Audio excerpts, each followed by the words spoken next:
Sobat Kairos yang dikasihi Tuhan kita Yesus Kristus.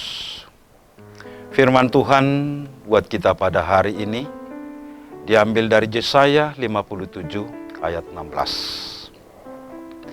Sebab bukan untuk selama-lamanya aku hendak berbantah, dan bukan untuk seterusnya aku hendak murka, supaya semangat mereka jangan lemah lesu di hadapanku.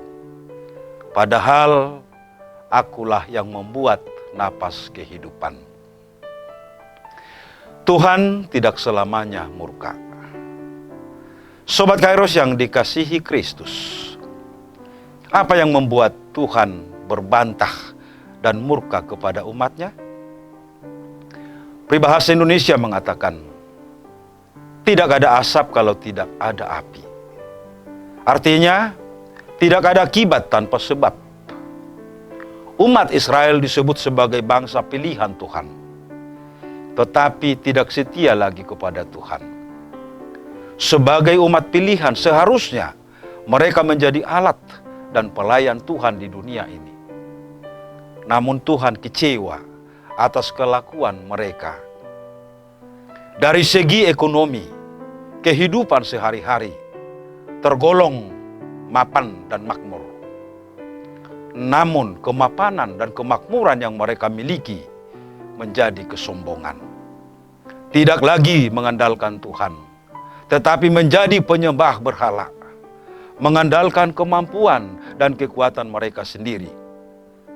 Tidak hanya itu, pemimpin-pemimpin mereka juga telah terseret melakukan kejahatan, menindas, tamak, dan loba.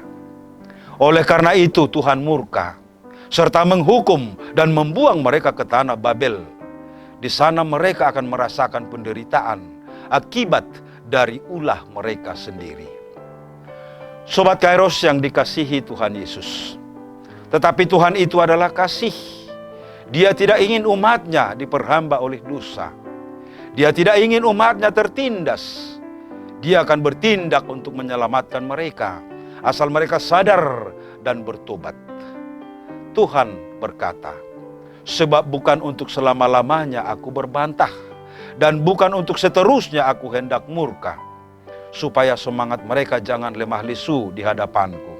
Padahal akulah yang membuat napas kehidupan. Kemurkaan Tuhan adalah pembelajaran agar mereka sadar atas dosa dan kesalahan mereka. Murka Tuhan adalah cambuk sehingga mereka kembali ke jalan yang benar. Tuhan tidak ingin umatnya menderita selamanya. Dia akan membawa mereka keluar dari pembuangan. Penderitaan akan segera berakhir. Kebahagiaan akan menjadi milik mereka ketika mereka bertobat, ketika mereka kembali ke jalan Tuhan. Sobat Kairos yang dikasihi Kristus, selama kita hidup di dunia ini, kita tidak lepas dari suka dan duka. Penderitaan dan kebahagiaan silih berganti.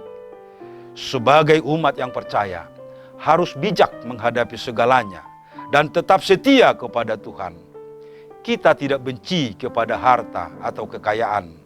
Bukan mengatakan ingin hidup miskin, tetapi itu semua tidak jaminan memberikan kebahagiaan kalau tidak dikelola dengan baik sesuai dengan firman Tuhan.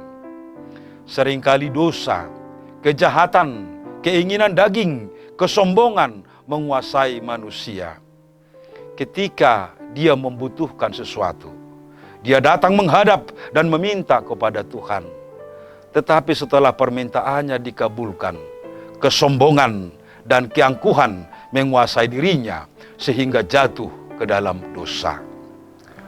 Sobat Kairos, firman Tuhan pada hari ini menyapa kita bahwa Dia tidak seterusnya murka. Dia menanti pertobatan dari umatnya. Dia akan menyelamatkan umatnya yang dikasihinya jika bertobat. Kembali ke jalan Tuhan. Tuhan tidak menghendaki kematian orang fasik, melainkan aku berkenan kepada pertobatan orang fasik itu dari kelakuannya, supaya ia hidup. Yehezkiel 33 ayat 11. Tuhan setia menantikan pertobatan kita manusia yang dikuasai oleh dosa dan kejahatan. Dan hanya pertobatanlah yang dapat menunda kemurkaan Tuhan. Dan hanya Dialah yang dapat memberikan napas kehidupan. Amin. Selamat beraktivitas Sobat Kairos. Tuhan Yesus memberkati. Tak berkesudahan kasih Tuhan. Tulisan ini dikumpulkan menjadi satu buku dan mudah-mudahan bermanfaat bagi pembacanya. Tuhan mantapkan langkahku. Pendeta Median KH Sirait MTH, Preses HKBP Distrik 8 DKI Jakarta Raya. Sikap dan peran pendeta HKBP di era revolusi industri 4.0. Buku karya Pendeta Median KH Sirait. Panggilan merawat masa depan. Buku karya Pendeta Median KH Sirait. Disajikan sederhana dengan gaya penulisan populer, menjadikan isi buku ini hangat dan perlu dibaca.